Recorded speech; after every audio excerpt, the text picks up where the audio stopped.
राम राम मंडळी. मशिदीतल्या देवाला मंदिरातल्या देवाकडे जायचं होतं, कारण देवादेवात कसलं आलंय भांडण. मंदिरातल्या देवालाही मशिदीतल्या देवाची भेट घ्यायची होती. त्यांना जाणून घ्यायचं होतं की आपल्या नावाने एवढी भांडणं का सुरू आहेत. पण दोघांच्याही भोवती भक्तांचा प्रचंड वेढा. मग दोघांनी आपला एकमेकांचा निरोप एकमेकांपर्यंत पोहोचवण्यासाठी एक वाद्य शोधलं, शहनाई. बिस्मिल्ला खान यांच्या शहनाईनं दोन्ही धर्मातली दरी मिटवली. जे काम शेकडो पुस्तकांना जमलं नाही, हजारो नेत्यांना जमलं नाही, ते एका शहनाईनं केलं. आज आपल्याकडे हप्ताबंद खेळण्यासाठी असेच 3 वादक आलेले आहेत. बोलूयात त्यांना वाजत गाजत. मी आमंत्रित करतो अमर ओक, सत्यजित प्रभू आणि निलेश परब यांना.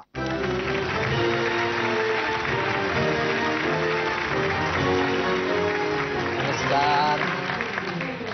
तिघांचंही हप्ताबंद मध्ये मनापासून स्वागत. आज आपण हप्ता बंदचा एक मस्त खेळ खेळणार. या 3ही अतिशय सुप्रसिद्ध अशा वादकांबरोबर घे दमन राऊंडला मी सुरुवात करतोय. मी आधी खेळणार आहे अमर ओक साहेबांबरोबर. बासरीत प्राण ओतत तिची अविरत तपश्चर्या करणाऱ्या महाराष्ट्राचा प्रसिद्ध बासरीवादक अमर ओकचा हा सुरेल प्रवास.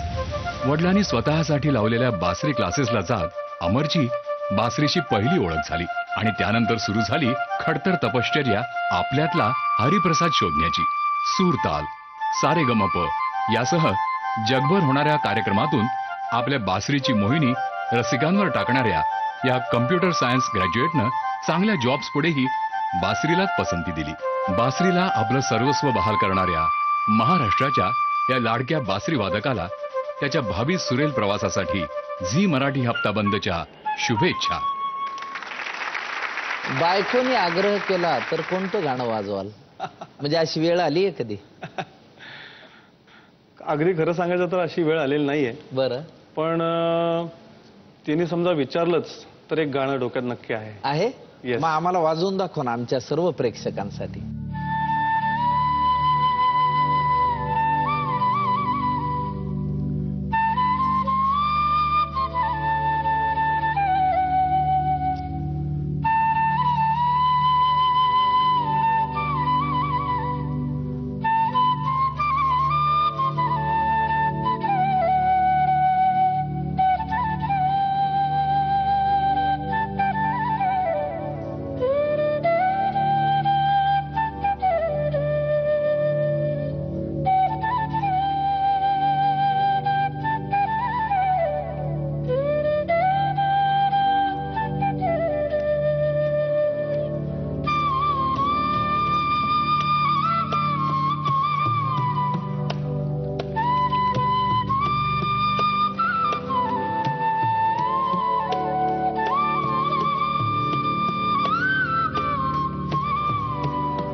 क्या बात है, क्या बात है, क्या बात है सर.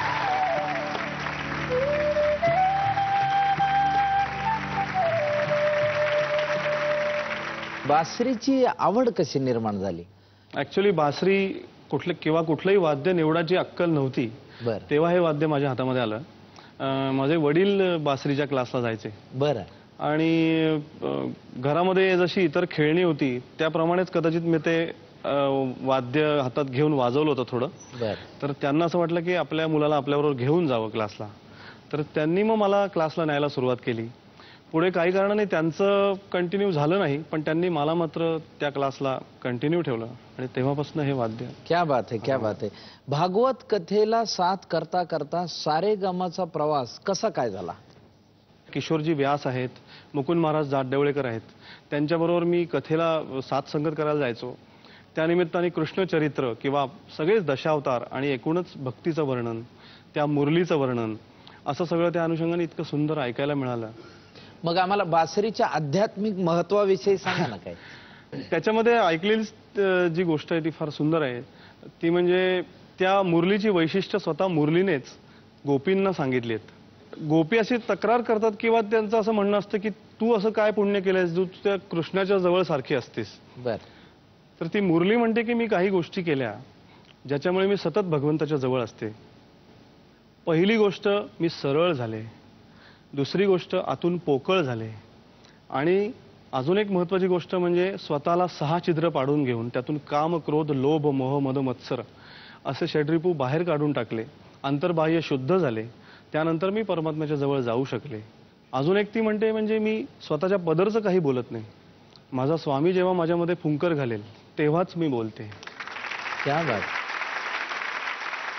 तर हे मला खूप छान वाटलं भागवत कथेमध्ये. खूप छान वाटलं. अमरजींसाठी घे दमानं राऊंड मधला पहिला प्रश्न विचारा. पुढील पैकी कोणत्या चित्रपटाचे संगीत दिग्दर्शन शिवहरी यांनी केलेले नाही? ए चांदनी, बी डर, सी सिलसिला, डी कभी कभी. लगेच उत्तर दिलं कभी कभी असं उत्तर दिलं. कभी कभीच शिवहरींनी नाही केलं. नाही, खय्याम साहेबांसाहेब. तुमचं कभी कभी हे उत्तर बरोबर आहे. सारेगमचा आवडता परीक्षक कोण तुमचा? अवधूत गुप्ते. म्हणजे म्युझिकली सांगणं हा एक भाग असतो, पण एकूण वातावरण जे हस्तखेळतं ठेवणं आणि स्पर्धकाला किंवा एकूणच सगळ्या टीमला त्याची एनर्जी बूस्टअप करून ठेवणं, म्हणजे परीक्षकाचं दडपण वाटू न देता त्यांना रिलॅक्स करणं. हो हो, त्या दृष्टीने मला अवधूत गुप्ते हा. बरं, मला सांगा कोणत्या मराठी गायिकेला साथ करताना मजा येते? साक्षात आशा भोसलेंना साथ संगत करायचा अवसर मिळालेला आहे. त्यामुळे मराठी गायिका म्हटल्यानंतर त्या प्रसंगाबद्दल सांगा ना आम्हाला.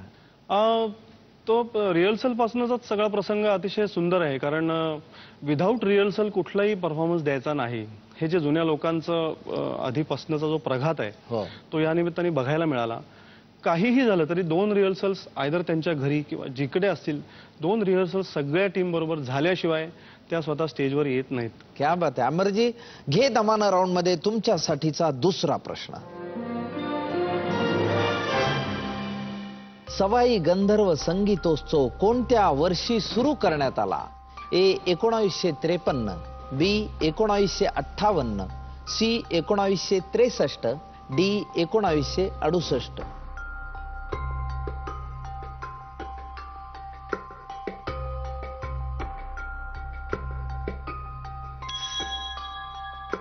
(1953) असं उत्तर दिलंय तुम्ही. हो, आणि हे उत्तर बरोबर आहे.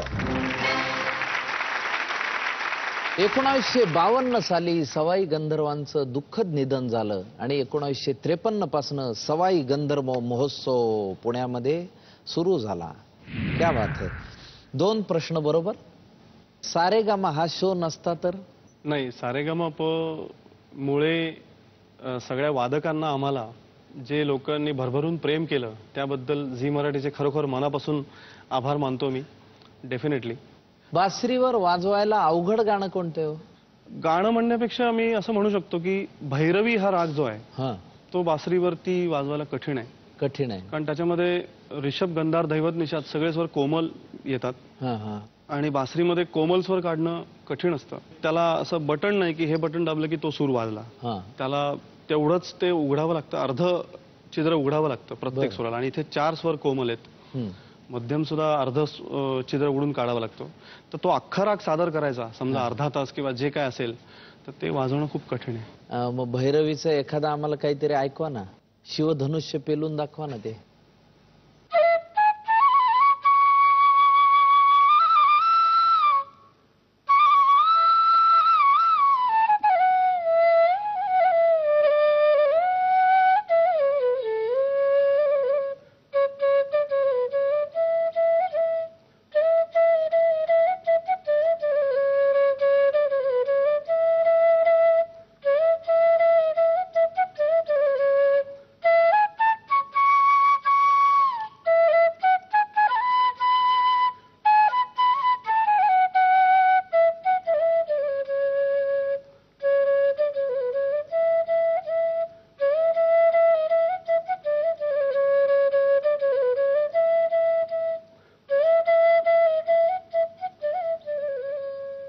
क्या बात, बहारदार बहारदार. अमर ओक साहेबांसाठी घे दमानं राऊंड मधला तिसरा प्रश्न विचारा. पिसाचा झुलता मनोरा सध्या किती अंशात झुकलेला आहे? ए 3.9, बी 5.9, सी 7.9, डी 9.9. मित्रांनो, मेडिमिक्स आयुर्वेदिक मदतीचा हात अमर ओक साहेबांना घ्यायचा आहे. निळ्या काय गायबच झाला वाटतं. विचार करतो. सध्या म्हणजे कर्जाचाच मनोरा झुकलाय, त्याच्यामुळे त्याला पिसारा फुलल्याचं माहितीये. पिसाचा मनोरा झुकलाय 3.9, हा 3.9 असं निलेश 3.9. आपलं काम आहे मदतीचा हात घेणं, मदतीचा हात घेणं आणि पुढे जाणं. आपलं काम आहे ते. अरे वा निळ्या, क्या बात आहे. निळ्याचा मदतीचा हात घेतलाय. 3.9 हे उत्तर बरोबर आहे. 3.9 बरोबर. 2001 मध्ये तो 5.5 एवढा झुकला होता.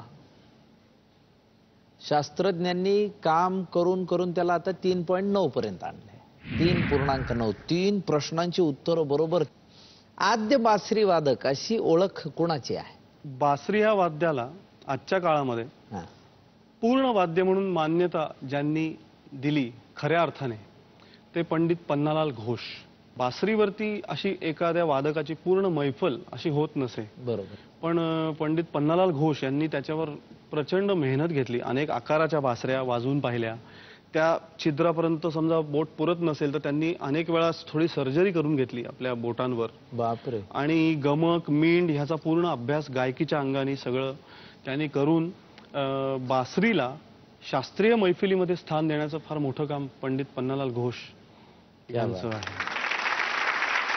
अमरजींसाठी घे दमानं राऊंड मधला चौथा प्रश्न विचारा. हिंदू पुराणानुसार कैलास पर्वत आपल्या हातावर उचलून धरण्याचा प्रयत्न करणारा व्यक्ती कोण? ए हिरण्यकश्यपू, बी कुंभकर्ण, सी महिषासूर, डी रावण. आता अंदाजच बांधावा लागेल कारण याचं उत्तर माहिती नाहीये मला. कुठल्या उत्तराची एंट्री करावीशी वाटते? महिषासूर किंवा रावण यापैकी काहीतरी असू शकेल असं वाटतंय. रावण असं उत्तर अमरोकांनी दिले. हे उत्तर बरोबर आहे. बर, आजपर्यंत सगळ्यात आवडलेली दात कोणती? बाबूजी संगीतकार सुधीर फडके हे एका कार्यक्रमाला आले होते, माणिक मोती नावाच्या कार्यक्रमाला. बरं. आणि मध्यंतरामध्ये ते शोधत आले होते बासरी वादक कुठे आहेत तुमचे. आणि ते मला जेव्हा भेटले, मी जेव्हा त्यांना भेटलो तेव्हा त्यांनी अगदी आनंदाने आशीर्वाद देऊन ते म्हणाले, आज सगळ्यात जास्त टाळ्या तुम्ही मिळवल्यात, खूप छान वाजवलं. क्या बात. एक दाद मला आठवते.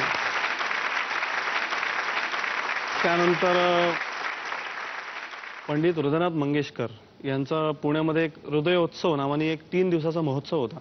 त्यातल्या एका गाण्याला हृदयनाथ मंगेशकरांनी माईक अगदी जवळ घेऊन ते स्वतः स्टेजवर येऊन त्यांनी सांगितलं. दुसऱ्या दिवशीचा हा प्रसंग आहे की कालपासनं मला एक गोष्ट सांगायची राहून जाते की अमरोक खरोखर चांगली बासरी वाजवत आहेत कालपासनं.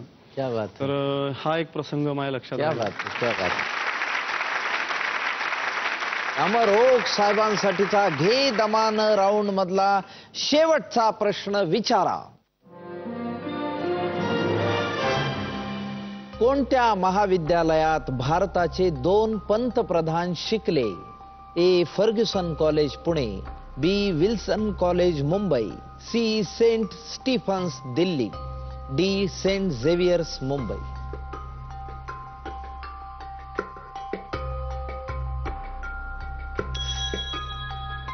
सेंट स्टीफन्स दिल्ली असं उत्तर अमर ओक साहेबांनी दिलंय. तुमचं हे उत्तर चुकलेलं आहे. या प्रश्नाचं बरोबर उत्तर आहे फर्ग्युसन कॉलेज पुणे. फर्ग्युसन कॉलेजमध्ये भारताचे 2 पंतप्रधान शिकले, PV नरसिंहराव आणि VP सिंग. हरकत नाही, तुम्ही खूप उत्तम खेळलात. 5 पैकी 4 प्रश्नांची उत्तर बरोबर. जनरली एखाद्या प्रश्नाचं उत्तर बरोबर येतं, 2 येतं, पण तुमचे चक्क 4 बरोबर आलेले आहेत. आता आपण घे दमानं राऊंड खेळणार आहोत सत्यजित प्रभू यांच्या बरोबर. माझ्या समोर घे दमानं राऊंड मध्ये सत्यजित प्रभू बसलेले आहेत. नमस्कार. आपल्या आईकडून संगीताचा वारसा लाभलेल्या सत्यजित प्रभूची लहान वयातच हार्मोनियमशी मैत्री जुळली. 3.5 वर्षांचा असताना भात्यापर्यंतही हात न पोहोचणाऱ्या छोट्याशा हातांनी हार्मोनियम वाजवून सत्यजितनं जणू आपल्या भावी संगीत सफरीची नांदीच रसिकांना दिली. या संगीत प्रवासात सत्यजितची ओळख झाली ती कीबोर्ड नावाच्या जादुई वाद्याशी. आणि मग काय, असंख्य वाद्यांचा ऑल इन वन आविष्कार एकाच वाद्यातून साकारला गेला.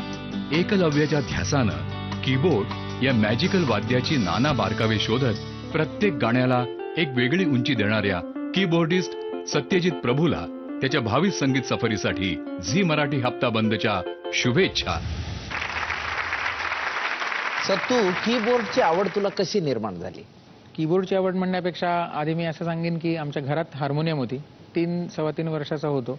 कायम ते काहीतरी असं एक उत्सुकता असायची की हे कसं वाजेल, काय वाजेल. पण घरच्यांना वाटायचं की हा काहीतरी मोडेल, एवढं चांगलं वाद्य ह्याच्या हातात आता कसं काय द्यायचं.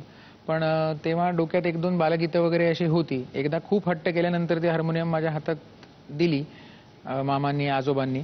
आणि मग थोडंफार जे काही बालगीत वगैरे येत होतं ते त्याच्यावरती मी वाजवलं. कसं तेव्हा वाजवून दाखवलं आम्हाला? अरे बाप, नाही आता अगदीच म्हणजे चिमणी चिमणी वारा घाल, कावळ्या कावळ्या पाणी दे, मी देईन तुला ग दाणा, मी देईन तुला रे घरटे, असं काहीतरी ते गाणं होतं. तर ते असं ती एक ओळ जस्ट वाजवली. तेव्हा त्यांना असं लक्षात आलं की कदाचित ह्याला काहीतरी स्वरज्ञान वगैरे आहे का, हा वाजवेल का पुढे. तेव्हापासून आवड निर्माण झाली. कीबोर्ड खूप नंतर आलं. बरं, घे दमानं राऊंड मध्ये सत्यजित प्रभूंसाठी पहिला प्रश्न विचारा. AR रहमान यांचं पूर्ण नाव काय? A. Amir Rahim Rahman, B. Abdul Rafiq Rahman, C. Ahmad Rafiq Rahman, D. Allah रखा रहमान. मेडिमिक्स आयुर्वेदिक मदतीचा हातही सत्तू तू घेऊ शकतो. लागेलच. लागेल. सत्तूला मेडिमिक्स आयुर्वेदिक मदतीचा हात घ्यायचा आहे. अहमद किंवा अमीर. आणि निलूचं काय म्हणणं आहे? तेच म्हणणं आहे. सत्तू, तू त्यांचंच उत्तर देणं अनिवार्य नाही. तुला वेगळा विचार सुचला, तू वेगळं उत्तर देऊ शकतोस. मला B वाटतंय, अब्दुल रफीक रहमान वाटतंय. तू उत्तराची एंट्री केलीस की आम्ही ते गृहीत धरणार. अब्दुल रफीक रहमान. तू जर निलेशचं ऐकून उत्तर दिलं असतंस तर ते चुकलं असतं. मला माहिती, पण तू दिलेलं उत्तरही चुकलेलं आहे. या प्रश्नाचं बरोबर उत्तर आहे अल्लाह रखा रहमान, AR रहमान. हरकत नाही, अजून 4 प्रश्न आहेत. ढोलकी किंवा तबला वादक बघ, जेव्हा आम्ही मैफिलीत बघतो त्यावेळी ते वाजवताना त्यांचं हावभाव पण खूप असतात रे वगैरे, असं केस बीस. पण त्या मानाने कीबोर्ड वादक जे असतात ते एकदम शांतपणे वाजवत असतात, अगदी खाली मान घालून. तर कशामुळे असतं रे असं? मला असं वाटतं की एकतर आपण आता बासरी किंवा ढोलकी ह्या वाद्यांबद्दल बोलतोय, तर ते मुळात ते अकॉस्टिक इन्स्ट्रुमेंट्स आहेत. त्याच्यातनं सूर किंवा बोल तुम्हाला प्रोड्यूस करावा लागतो. हे इलेक्ट्रॉनिक इन्स्ट्रुमेंट आहे, ह्याच्यातनं तुम्हाला एक तर सूर, मी असं नाचून कॉर्ड वाजवला काय किंवा अगदी गंभीर राहून वाजवला, तो त्याचं एक्सप्रेशन बदलणार नाही. बरोबर. मला ते एक्सप्रेशन मनातनं ते वाद्य मूळ जणू काही मी ते गिटार वाजवतोय किंवा जणू काही मी बासरी वाजवतोय हे इथे पाहिजे, तर ते एक्सप्रेशन येईल. तर आणि दुसरी गोष्ट, कीबोर्डिस्टची जबाबदारी तरी अशी असते की त्याला गायकाबरोबर कॉर्ड्स वाजवायचे असतात. मध्ये मध्ये काम नसतं, थ्रू आउट द सॉन्ग काम असतं. कोणाला तरी टायमिंग द्यायचं असतं, कोणाचा तरी पुढच्या 4 बारमध्ये काय घडणार आहे त्याचा विचार आपल्याला आपले 4 बार वाजवत असताना करावा लागतो. त्यामुळे कदाचित. पण तुमचा शांतपणा खूप मला गमतीचा वाटतो. मला सांग, सारेगामामध्ये तुझ्या आवडीचे परीक्षक कोण? ऑब्व्हियसली अवधूत गुप्ते. सारेगामांच्या चाहत्यांचा काय अनुभव आहे सध्या? आम्हाला रिॲक्शन्स अशा आहेत की इतक्या मोठ्या प्रमाणावरती जेव्हा 2006 मध्ये हे पर्व एखादं आयडिया सारेगमप सुरू झालं, तेव्हा कुठचंही गाणं असू देत, वादक नुसतं आम्ही दिसतो म्हणून नाही, पण ते गाणं कसं ऐकावं हे थोडंसं ह्या वाहिनीमुळे कळायला लागलं लोकांना. की आत्ता इकडे बासरी वाजते, आता बासरी वादकावरती कॅमेरा आहे, आत्ता इथे कीबोर्ड वाजतोय तर त्याच्यावरती कॅमेरा आहे, किंवा सेलिब्रिटी जजेस किंवा त्या पर्वातले परीक्षक सुद्धा जेव्हा सांगतात किंवा कधी काही ॲप्रिशिएट केलं जातं तेव्हा ते लोकांपर्यंत पोचतं की हे असं वाद्य आहे, हा असा पीस होता, हा इतका कठीण होता. आणि हे तर लोकांचे रिॲक्शन्स आम्हाला अशाच असतात की आम्ही वेगळ्या अर्थाने आता गाणं ऐकायला लागलो. आम्हाला आता नुसतं सीडी ऐकून जरी आम्ही गाणं ऐकलं तरी आम्हाला आता कळतं की हे कोणतं वाद्य आहे आणि हे कोण वादक वाजवतोय. वा वा वा, त्यामुळे खूप स्पेसिफिकेशन आलं त्यामध्ये. वा, क्या बात आहे. दुसरा प्रश्न घे दमानं राऊंड मध्ये सत्यजित प्रभूंसाठी विचारा. एक गाणं ऐकूया.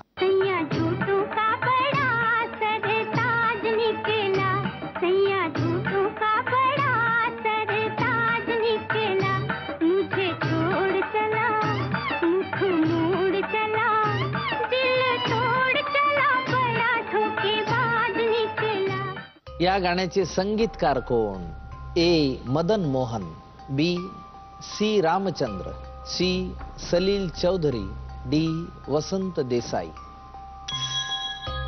वसंत देसाई असं उत्तर तू चटकन दिलंयस. तुला खात्री या उत्तराची? हो, हे उत्तर बरोबर आहे.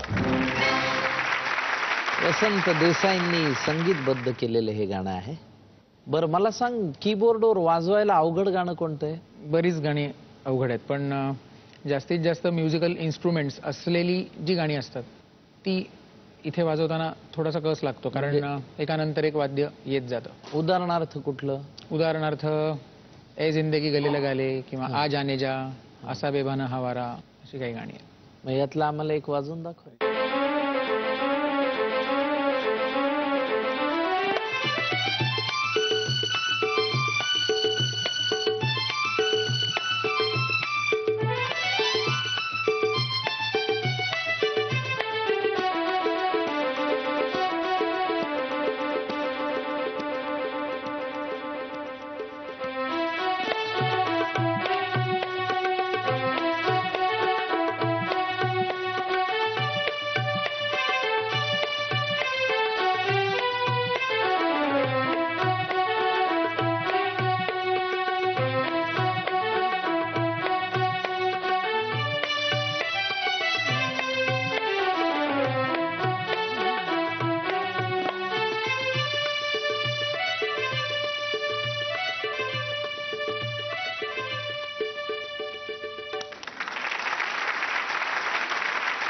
सत्तू, कीबोर्ड वादनात तुझा आदर्श कोण?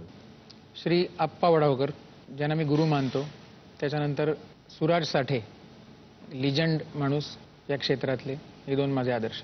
बरं घे दमानं राऊंड मध्ये तुझ्यासाठीचा तिसरा प्रश्न विचारा.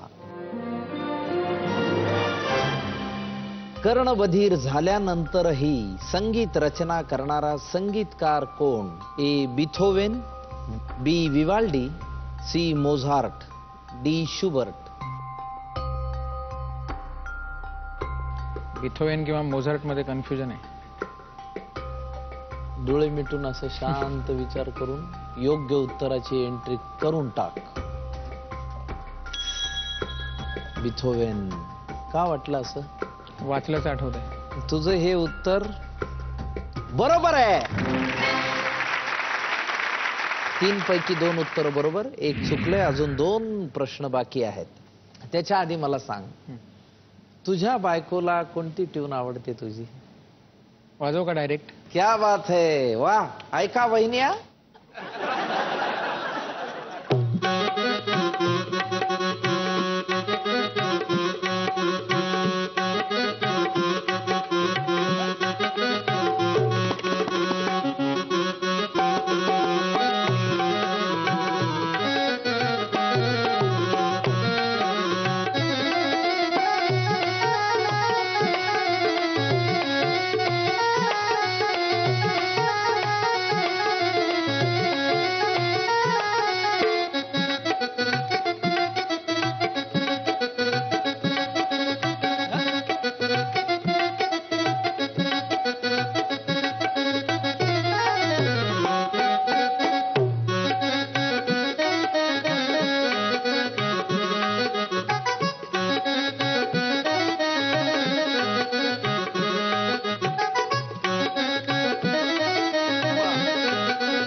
बात है, क्या बात है.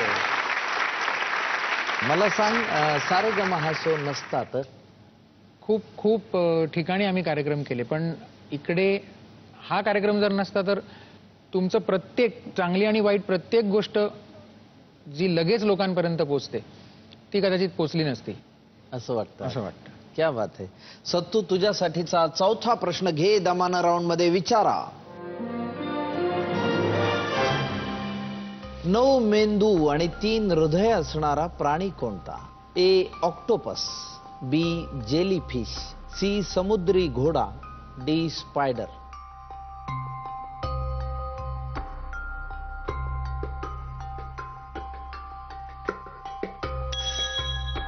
ऑक्टोपस असं उत्तर तू दिलं. का दिलंस ऑक्टोपस?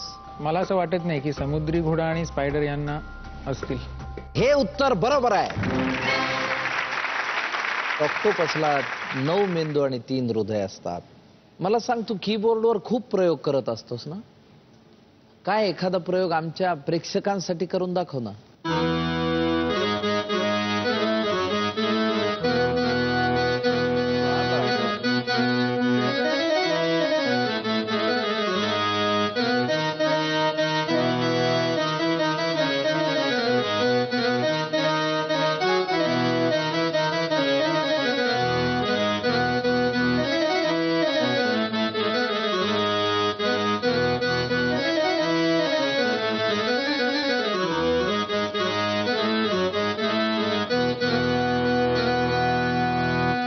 क्या बात है, क्या बात. असे विविध प्रकारचे 25 अकॉस्टिक इन्स्ट्रुमेंट्सचे टोन त्याच्या कीबोर्डवर स्वतः डेव्हलप केलेत. क्या बात.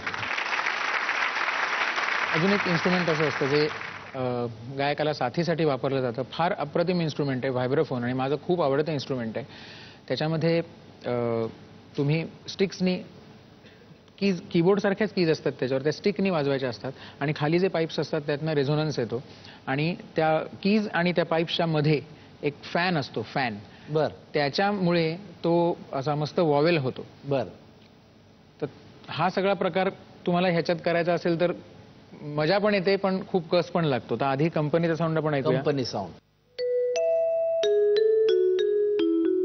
म्हणजे साधारण किलबिल मध्ये जसं बॅकग्राऊंड वाजतं तसं साधारण, पण तो केल्यानंतर साधारण असा वाजतो.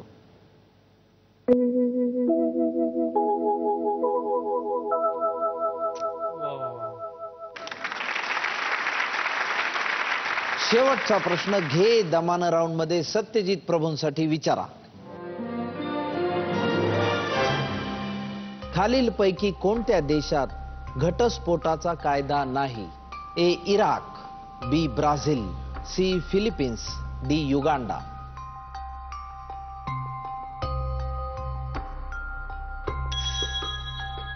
युगांडा असं उत्तर तू दिलंयस, पण हे उत्तर चुकलेलं आहे. कारण या प्रश्नाचं बरोबर उत्तर आहे फिलिपिन्स. फिलिपिन्स मध्ये घटस्फोटाचा कायदा नाही. त्यामुळे तुझ्या खात्यात घे दमानच्या या राऊंडच्या शेवटी 30% रक्कम खात्यात जमा आहेत.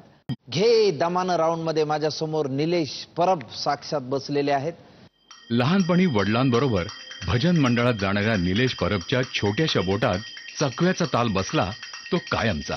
आणि मग काय, मंजिरा, ढोलकी, दिमडी, बोंगो, कोंगो, तुंबाट, ड्रम अशा असंख्य तालवाद्यांसह निलेशनं अवघा महाराष्ट्र बेधुंद केला. कधी गणपती मिरवणुकीत कच्छी वाजवत तर कधी फोक कॉम्पिटिशन्स मध्ये मातीचा ताल धरत निलेशनं शिकण्याची मोहीम चालूच ठेवली. अशातच ज्येष्ठ संगीतकार श्रीनिवास खळे यांची शाबासकीची थाप मिळाली आणि हा ताल प्रवास अधिकच बहरला. झी मराठी सारेगमपच्या प्रत्येक पर्वात आपल्या हटके वादनानं त्यानं रसिक मनात घर केलं. असंख्य तालवाद्यांशी मैत्रीचं नातं जोडणाऱ्या निलेश परबच्या भावी ताल प्रवासाला झी मराठी हप्ताबंदच्या शुभेच्छा. निळू, मला सांग, म्हणजे आपली स्टिमकी वाजवणे, आपलाच ढोल बडवणे असे वाक्प्रचार कस काय आले असतील? ते त्यांचा ढोल आणून वाजवत असतील म्हणून असेल. बरं, मला सांग, ढोलकी म्हटलं की बघ मराठी माणसाला एकदम झिंग चढते. काय जादू असते रे ढोलकीत अशी? आता ती सांगणं कठीण आहे खरं. मग तू एखादा तोडा वाजवून आम्हाला दाखव ना, प्रात्यक्षिक.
क्या बात है, वा.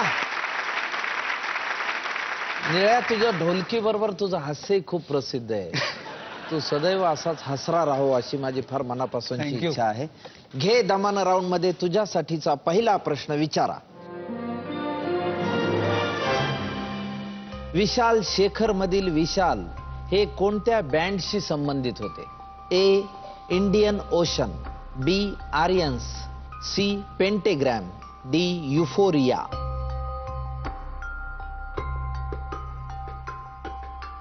कुठल्या उत्तराची एंट्री तुला करावीशी वाटते? आर्यन्स असं उत्तर दिले, पण हे उत्तर चुकलेलं आहे. या प्रश्नाचं बरोबर उत्तर आहे पेंटेग्रॅम. ढोलकी सुद्धा रोमॅन्टिक असेल ना रे? समजा रोमॅन्टिक वाजव म्हणलं तर कसं वाजवेशील, दाखव ना.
क्या बात है, वाह.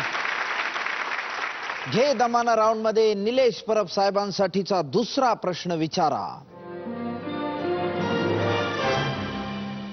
एक गाणं ऐकूया. यू कशी तशी मी नांदायला हो, यू कशी तशी मी नांदायला, यू कशी तशी मी नांदायला हो, यू कशी तशी मी नांदायला. या गाण्याच्या मूळ गायिका कोण? ए. रोशन सातारकर, बी. सुलोचना चव्हाण, सी. सुरेखा पुणेकर, डी. वर्षा संगमनेरकर.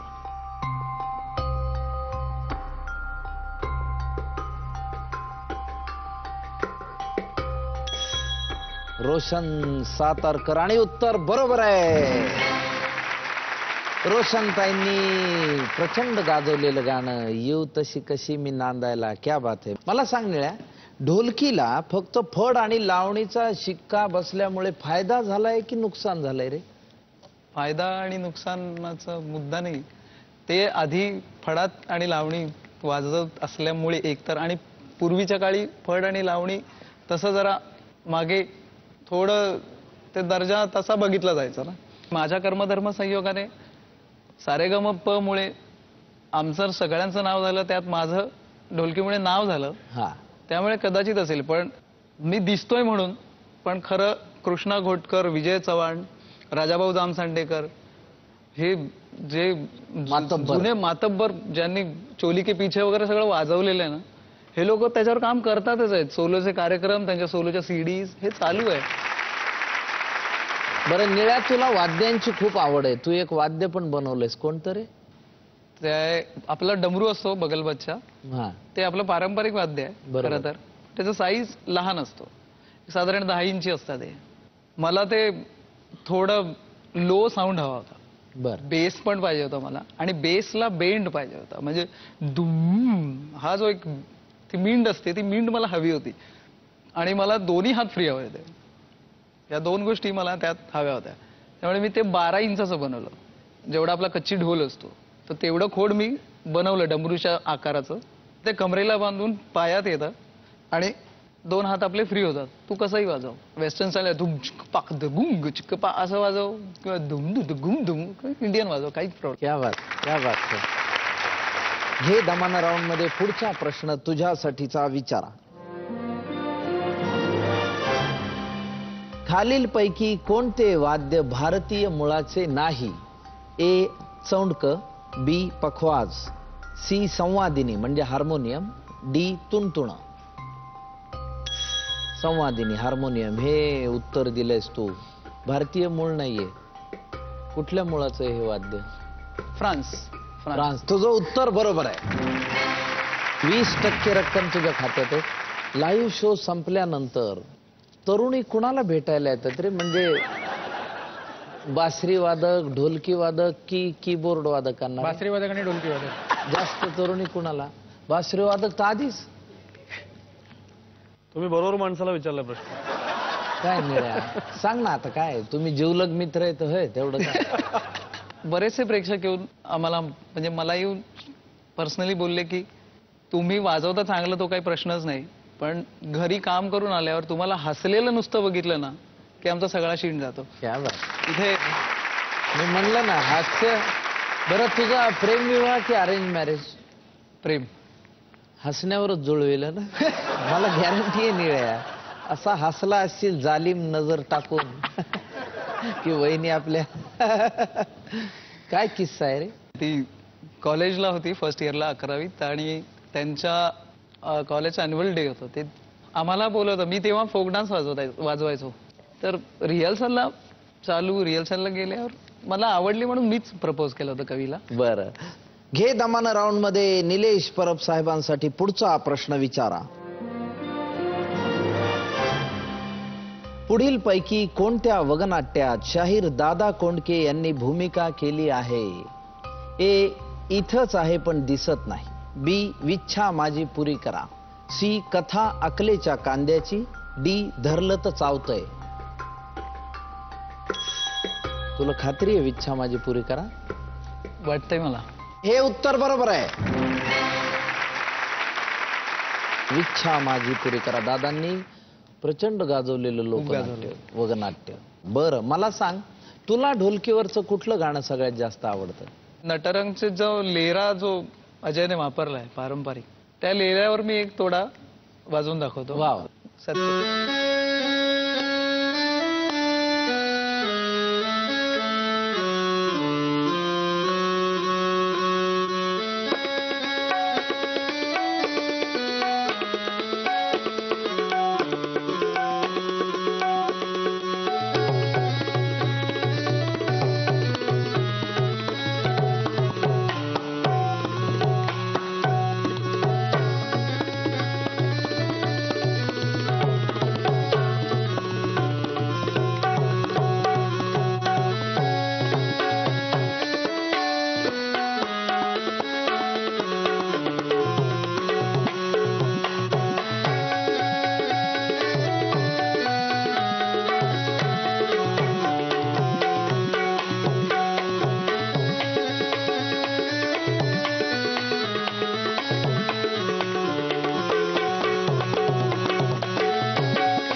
वाह.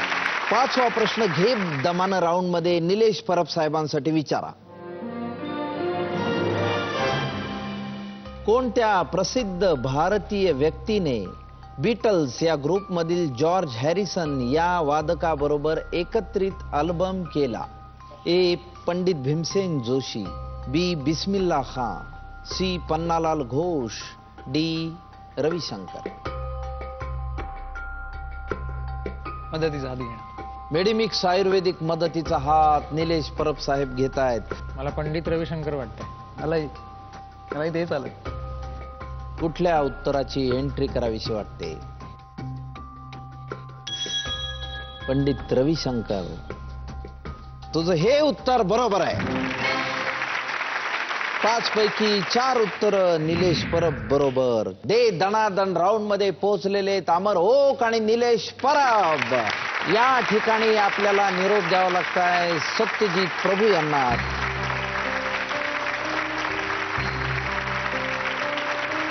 सत्यजित प्रभूंना मेडिमिक्सच्या वतीनं ही एक छोटीशी भेट जी तुमच्या त्वचेचं नैसर्गिक संरक्षण करेल.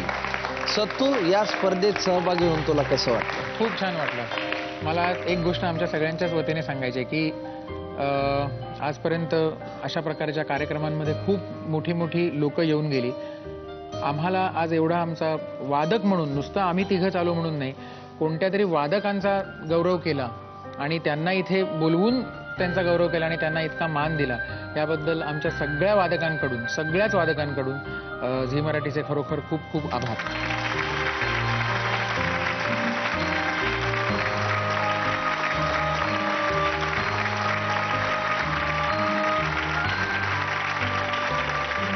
तीन जिवलग मित्रांपैकी 2 जिवलग मित्र दे दणादण राऊंड मध्ये पोहोचलेत. दे दणादण राऊंड मध्ये काय होणार याची उत्सुकता तुमच्यासारखीच मलाही आहे. निलेश परब, अमर ओक समोरासमोर उभे जिवलग मित्र 2. या दोघांनाही आता मी 5 प्रश्न विचारील. तुम्ही दोघे तयार आहात? पहिला प्रश्न दे दणादण राऊंड मध्ये दोघांसाठीचा विचारा. क्रिकेटच्या सामन्यात किती बेल्स असतात? ए 2, बी 3, सी 4, डी 6. दोघांनीही 4 असं उत्तर दिले. दोघांचंही उत्तर बरोबर आहे, पण 10% रक्कम जमा झाली. अमर ओक साहेबांच्या खात्यात ते पोहोचलेत 50%वर. निलेश परबांच्या खात्यात काही फरक नाही. दे दणादण राऊंड मध्ये दोघांसाठीचा पुढचा प्रश्न विचारा. उस्ताद अमजद अली खान कोणते वाद्य वाजवण्यासाठी प्रसिद्ध आहेत? ए बासुरी, बी शहनाई, सी संतूर, डी सरोद. दोघांनी सरोद असं उत्तर दिले. दोघांचंही उत्तर बरोबर आहे, पण पुन्हा 10% रक्कम जमा झाली. अमर ओक यांच्या खात्यात 60% जमा. निळा स्पीड वाढव ना, ढोलकी तर वाजवतो कडा कडा कडा, बाकी स्लो आहे. इथे कर ना मग टपा. तिसरा प्रश्न दे दणादण राऊंड मध्ये दोघांसाठीचा विचारा. थर या नावाचे वाळवंट किती देशात विस्तृत आहे? ए 1, बी 2, सी 3, डी 4.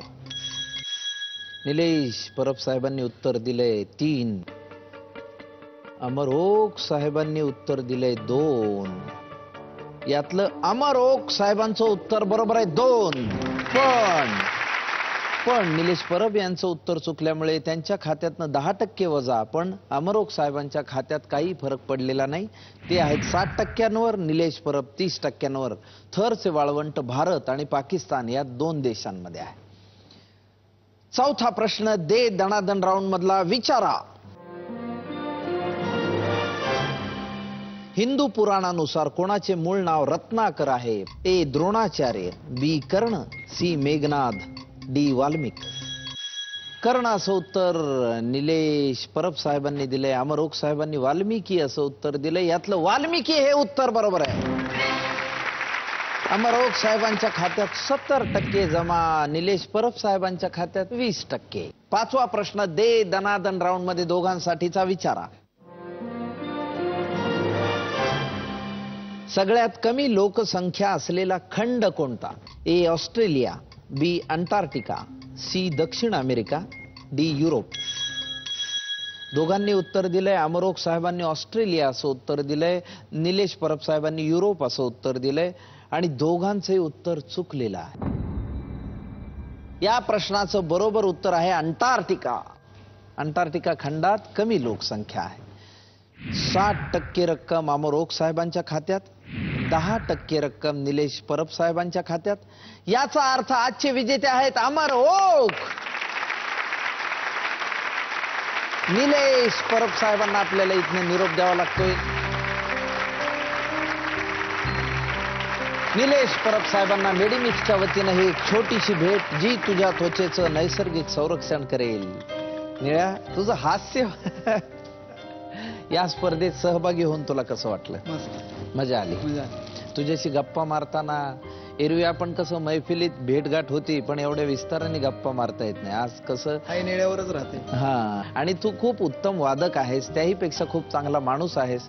दोन्ही गोष्टींमध्ये, दोन्ही बाबतींमध्ये, कलेच्याही बाबतीत, माणुसकीच्याही बाबतीत तुझी अशीच भरभराट सातत्याने हो, ही झी मराठीच्या वतीनं आणि हप्ता बंचच्या वतीनं मनापासून शुभेच्छा.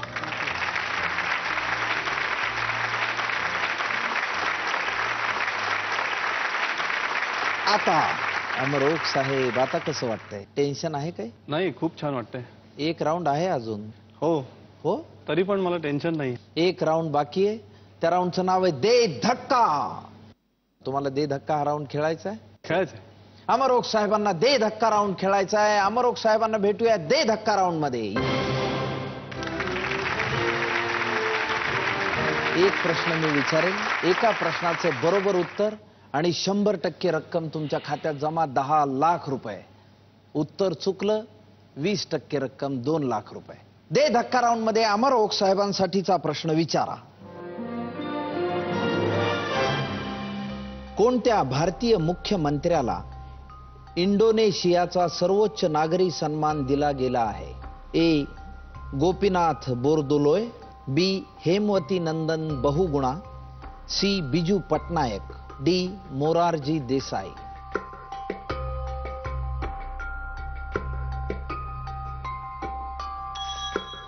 अमर ओक साहेबांनी गोपीनाथ बोरदोलोय हे उत्तर दिलंय. अंदाजे दिलं.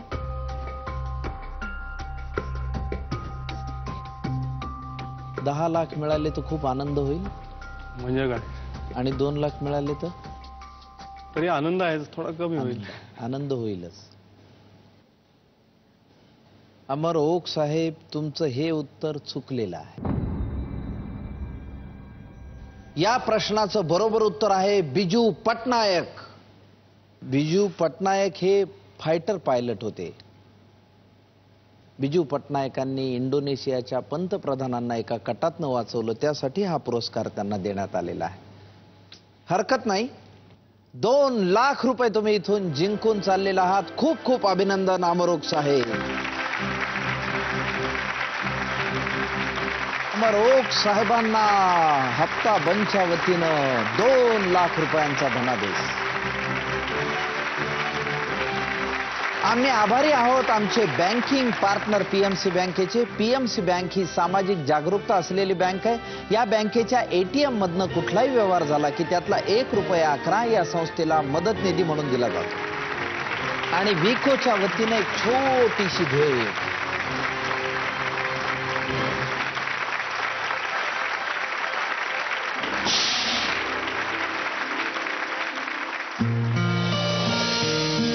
Turmeric in shaving cream base. Amar Oak साहेब, झी मराठीच्या वतीनं खूप खूप शुभेच्छा. कसं वाटलं या कार्यक्रमात सहभागी होऊन? नॅचरली खूपच आनंद झाला. कारण सत्यजित मगाशी म्हणला तसं की झी मराठीने आम्हाला खऱ्या अर्थाने ओळख करून दिली, आमची ओळख लोकांमध्ये. आणि आत्तापर्यंत आम्ही नुसते आमच्या वाद्यामार्फत बोलत होतो लोकांशी. या निमित्ताने आमच्या मनातल्या भावना किंवा आम्हाला जे वाटतं ते लोकांसमोर प्रगट करण्याची आम्हाला संधी मिळाली. आणि इतका मोठा मंच आम्हाला परत एकदा तुम्ही स्वतः आमंत्रित करून बोलवलं, त्याबद्दल खरोखर मनापासून झी मराठीचे, आपले सर्व आणि सर्व टीमचे मनापासून आभार. हो मंडळी, आपल्या सगळ्यांना संगीत खूप आवडत असतं. आपण किती ताणतणावात असलो तरी संगीत ऐकलं तरी मराठी माणसाचं मन तृप्त होतं. आणि आपल्या संगीतासाठी ही वाद्यमेळ जमवणारे हे सर्व कलावंत नेहमी प्रसिद्धीपासून बाजूला असतात, प्रसिद्धीपासून लांब असतात. आपल्याला गायक माहीत असतात, गायिका माहीत असतात, संगीतकारही माहीत असतात, पण वाजवणारे, वाद्य वाजवणारे हे त्यांचा प्रमुख आधारस्तंभ असतात. जसं नाटकाला बॅकस्टेज आर्टिस्ट असतात, तसंच गाण्यालाही ते वाद्यमेळ जमवणारे सर्व वादक हे फार महत्त्वाचे असतात. आज ह्या अतिशय आनंदाच्या क्षणी हा भाग आपण इथं संपूया. भेटूया पुढच्या हप्ताबंदच्या भागात 3 नवीन विशेष पाहुण्यांसहित. तोपर्यंत उतू नका, मातू नका, कर्जाचं टेन्शन घेऊ नका.